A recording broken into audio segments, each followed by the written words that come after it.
Hello, hello, actrice d'une vie en pleine forme. Alors aujourd'hui j'ai eu envie de faire une vidéo spéciale pour... En fait c'est pour tout le monde, aussi bien maman, papa, mais c'est vraiment dans une notion de bienveillance. Ce matin j'ai eu l'occasion d'avoir une discussion concernant les enfants. Est-ce qu'il faut obliger ou pas les enfants à manger des légumes, des fruits, et ainsi de suite. Et j'ai eu envie de vous donner mon point de vue. Alors ce que je vais dire ici, ça m'appartient, mais j'avais quand même envie de le partager.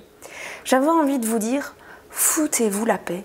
On a plein de conseils, de droite, de gauche. On a des personnes, j'entendais encore des vidéos sur YouTube, sur des blogs, sur Instagram, enfin bon, peu importe, et des articles comme de quoi, à l'heure actuelle, on ne devait plus forcer les enfants à manger des légumes, ou les forcer à manger des fruits, ou les forcer à manger n'importe quoi. Et en fait, il faut savoir que quand ces gens disent ça, ils l'expliquent aussi parce qu'en tant que parent, on entend toujours ce qu'on a envie d'entendre. C'est-à-dire que si on est quelqu'un qui a envie qui insiste auprès de son enfant pour qu'il mange des fruits et légumes, on va trouver des personnes qui confortent notre idée. Si par contre on est plutôt dans la pédagogie positive et qu'on se dit bah voilà, on va un peu lâcher prise, ou carrément qu'on n'en peut plus de se battre avec ses enfants et qu'on a décidé, je vais dire entre guillemets, de démissionner de son rôle de parent par rapport à l'alimentation, ou qu'on est complètement... on n'a plus de solution, mais on va aller chercher les personnes qui vont vous dire lâchez prise, laissez-les, de toute façon tôt ou tard les enfants mangeront des fruits et légumes.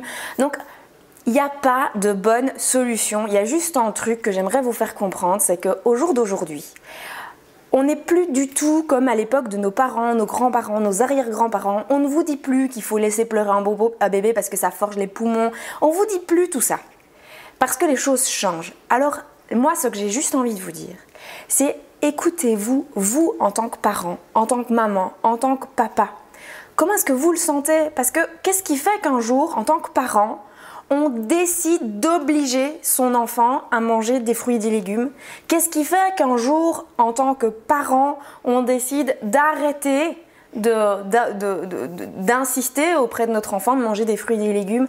D'un côté, il y a la notion de peur, une peur que notre enfant ne soit pas en bonne santé, d'autre qu'il manque de quelque chose.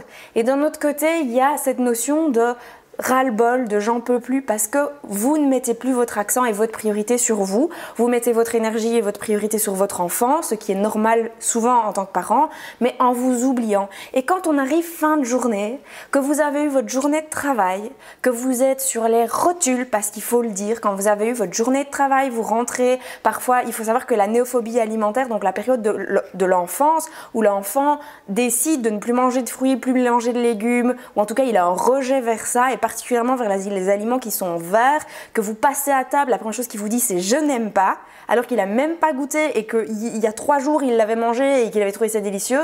Ça s'appelle les néophobies alimentaires et ça dure généralement entre 3 et 8 ans. Il y a des enfants qui passent par là, des enfants qui ne passent pas par là, il y en a qui commencent à 3 ans, ça dure 5 ans, il y a des enfants qui commencent à 5, à 6, à 7, à 8 et il y en a, ça dure toute leur vie cette néophobie alimentaire parce qu'ils ont imprimé des émotions négatives face à l'alimentation. Et donc moi j'ai juste envie de vous dire qu'en tant que parent, c'est écoutez-vous. Quand vous êtes le soir, que vous avez une journée éprouvante, épuisante, que vous avez cuisiné, que vous passez à table et que votre enfant il vous dit « ouais, de toute façon, j'aime pas, j'ai pas envie de goûter » ou qu'il fait une grimace, vous avez le choix. Mais vous avez aussi le droit de ne pas avoir envie de vous forcer. Mais vous avez aussi le choix et le droit d'avoir envie de lui dire « maintenant, tu manges ». Il n'y a pas de bonne solution, il y a juste celle qui correspond au moment auquel vous êtes. Et s'il y a des jours où vous êtes en colère, s'il y a des jours où vous êtes énervé et que ça n'appartient pas à votre enfant, mais que c'est la goutte qui fait déborder le vase parce que votre enfant, il est juste là pour titiller les petits trucs qui ne vont pas chez vous, eh bien, c'est pas grave si à un moment donné vous vous énervez sur lui, c'est pas grave s'il y a des jours où vous êtes super bienveillante parce qu'il y a des moments, si même vous vous énervez sur lui, où vous êtes super bienveillant vis-à-vis de votre enfant et votre enfant, il va pas retenir uniquement le fait que un jour vous avez crié sur lui parce qu'il n'avait pas voulu manger. Donc foutez-vous la paix, n'essayez pas d'être parfait en tant que parent. On essaye toujours de faire de notre mieux et je pense que c'est vraiment, on a toujours plein de principes avant d'être parent. On sait qu'on sera comme ça, qu'on fera comme ça, que les choses iront comme ça, on planifie toute la vie de notre enfant, toute sa vie en tant que parent et rien ne marche comme on l'avait prévu parce que c'est la vie, rien n'est planifié, tout est aléatoire et finalement rien ne dépend de vous. Donc Enfin, tout peut dépendre de vous aussi, mais là, sur le chemin de votre enfant, ça lui appartient. Et votre enfant, il est sur le chemin pour vous faire grandir. Donc, dites-vous que la seule chose que vous pouvez vous dire, c'est oui, vous êtes responsable de cette situation. Un enfant qui ne mange pas, qui ne veut pas manger, il y a sa part de responsabilité, mais il y a aussi votre part de responsabilité. C'est comment est-ce que vous lui apportez cet aliment? Est-ce que vous l'apportez? Moi, j'ai plein de mamans qui arrivent qui me disent « Ah, mes enfants, ils ne mangent pas des endives, ils ne mangent pas des chicons, on se bat à table à chaque fois. » Et quand on leur demande « Et vous, vous les aimez ?» Ben non, pas trop. Mais n'insistez pas à ce moment-là. Votre enfant goûtera peut-être dans d'autres endroits, chez des amis, plus tard, à 18 ans, et il trouvera peut-être ça bon. Par contre, c'est clair que c'est important de toujours développer l'aventure chez l'enfant, sa créativité et la vôtre en même temps. Impliquez-le dans le repas, impliquez-le dans ce qui est fait. Moi, je vois ma fille, c'est clair que tous les jours à table, c'est « j'aime pas » avant même d'avoir goûté. Mais je sais que c'est un schéma qui est connu. Je pense qu'en tant qu'enfant, moi j'ai été comme ça aussi. Je m'en souviens très bien, ma maman a l'art de me le répéter pour le moment. Et donc, du coup, je ne me dis pas, elle ne mangera rien. Non, je continue à lui dire, je continue moi personnellement à insister, mais c'est ma vision. Elle sait qu'elle passe à table. Moi, c'est comme un rituel maintenant en fait. Je sais qu'elle va me dire qu'elle aime pas. Elle sait que je vais lui dire que de toute façon elle doit goûter. Et elle finit quand même par manger son assiette. Donc, cool. C'est clair qu'il y a des moments où j'ai envie de m'énerver parce que ça m'énerve au possible qu'elle ne veuille pas manger alors qu'elle sait que l'alimentation c'est super important pour moi et c'est normal qu'elle me titille là-dessus parce que c'est ma valeur haute, l'alimentation et la santé. Et donc elle va en tant qu'enfant aller toujours titiller ma valeur haute. Si pour vous, vous avez un compagnon par exemple ou une compagne qui ne mange pas de légumes, c'est normal que votre enfant un jour décide qu'il ait 3 mois, 6 ans, 8 ans, 15 ans de ne plus manger de légumes. Parce qu'à un moment donné, il reproduit un schéma parce qu'il sait que vous avez une peur qui est que vous soyez comme son parent qui ne mange pas de fruits ou de légumes. Et donc du coup, il va aller titiller cette peur et cette angoisse pour vous aider à la libérer. Et c'est parfait. Maintenant, c'est clair, je le répète, qu'en tant que parent, on va juste avoir envie d'entendre ce qu'on a envie d'entendre. Et donc, je sais qu'il y a des parents qui vont utiliser cette vidéo parce qu'ils vont me dire, ils avaient besoin d'entendre ça. Mais moi, j'ai juste envie de vous dire, ma philosophie, c'est foutez-vous la paix un maximum. Vous avez le droit d'être des jours vraiment super énervés. Je l'ai déjà dit, passer une journée de merde et relâcher toute cette pression sur votre enfant. C'est pas la solution, on est bien d'accord et on le sait bien. Mais c'est pas grave. Parce que souvenez-vous qu'en tant qu'enfant, vous avez sûrement vécu des disputes, vous avez sûrement eu des blessures qui sont liées à des choses qui ne vous appartenaient pas, mais que des adultes vous ont déchargé comme paquet. Et vous êtes la personne que vous êtes parce qu'un jour, à une époque, vous avez vécu ça. Donc c'est ok de ne pas être parfait. Alors arrêtez de vouloir toujours tout faire pour le mieux parce que c'est là qu'on se pose 4 milliards de questions qui sont totalement inutiles parce qu'elles ne vous appartiennent pas toutes et souvent elles appartiennent même à d'autres, à la société, à d'autres générations, on se culpabilise par rapport à des remarques de collègues, de parents, de beaux-parents, de sœurs, de belles-sœurs, peu importe. Mais dites-vous toujours et retenez ça, vous êtes parfaitement imparfait en tant que parent.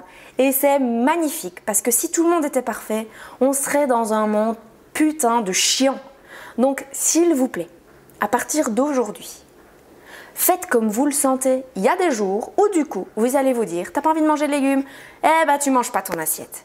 Et puis il y a des jours où vous allez vous dire, t'as pas envie de manger de légumes? Eh ben tu goûtes au moins, tu prends au moins X bouchées ou tu prends, je sais pas moi par exemple avec ma fille, vu que je sais qu'elle passe à table, elle me dit j'aime pas, eh ben ma fille je lui sers une plus grande assiette que ce que j'estime qu'elle doit manger. Et alors on négocie. On négocie ensemble. Bah tiens, moi je dirais que tu dois manger cette partie-là. Elle me dit non, encore un peu moins. Ok. Et je m'arrange pour que ce soit toujours souvent elle qui ait le dernier mot. Comme ça, elle est contente, on ne se dispute pas. Et en fait, réellement, elle mange ce que moi j'estime qu'elle devait manger. Il y a plein de techniques pour faire manger les enfants. Juste qu'il y a des jours où on est créatif.